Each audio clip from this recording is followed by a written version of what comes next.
yarn, and I grabbed an extra color of string just because I thought it would maybe make it a little bit easier for the video for you to see. So I pre-cut 2 pieces of tape, and then I am going to let out a pretty long, substantial amount of string to go around my loom.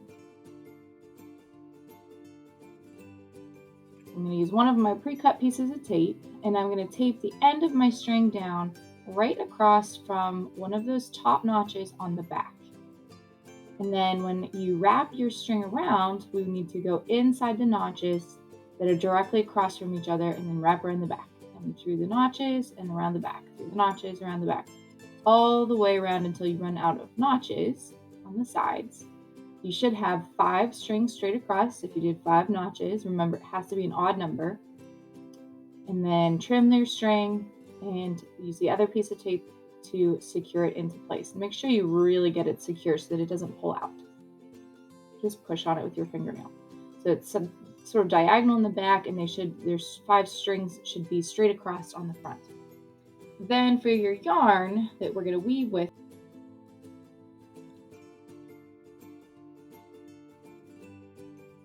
we're going to let out a long piece. It takes more than you're going to think it needs, so get a long piece and cut it. And then you're going to start by finding one of the ends, and you're going to turn your loom on its side. To start, we're going to go underneath the first string, over the second, under the third, over the fourth, under the fifth, and then slide it up. Leave it so that it sticks out a couple inches above the end of your last string. Then find the other end of your yarn, and this time we have to start the opposite way. So we're going to start over, under, over, under, over. Pull it the whole way through this time. Try not to pull it too tight so it doesn't scrunch up your other strings.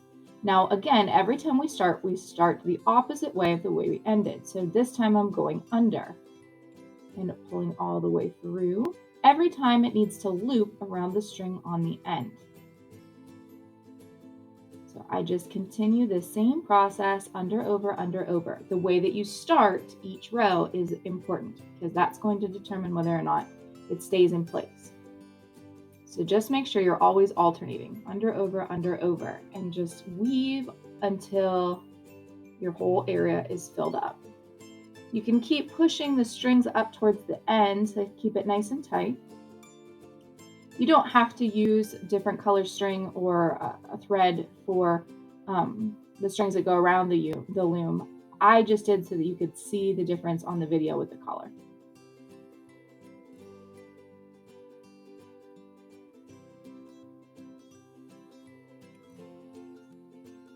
It takes some time. I sped up the video quite a lot.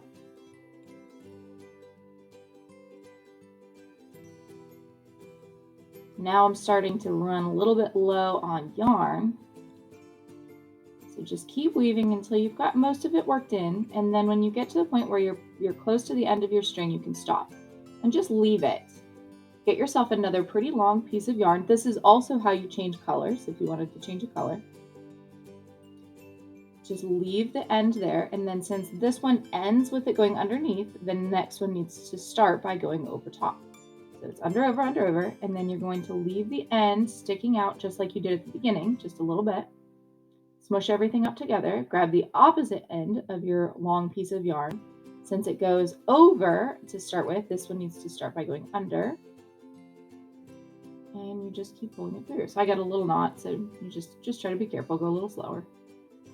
And just continue weaving until your loom is full. The same way that you did before. So you can see I've got some ends sticking out. Don't worry about those. We're going to take care of those at the end. When you get to the point where it's pretty tight and you don't really have room to get your fingers inside there to weave anymore, you can stop. And I like to just kind of spread mine back out again a little bit so that it covers up the other end where it just was too full for my fingers. And then I'm going to trim my strings a little bit. You want to leave them so that your ends are a couple inches long. Don't trim them too short. You don't want to trim them up close to the weaving or it'll come undone. Leave a couple inches. This is a little long, so I'll just trim this one as well. And then you're just going to tuck them under. You can tape them underneath as well if you're worried about it coming apart. But since this is staying on the loom, we're not taking them off, we can just tuck them underneath. Just like that. And then it looks like you've got a little blanket or I don't know, on mine it kind of looks like a scarf, I guess, on your animal. All right. Good luck. Have fun.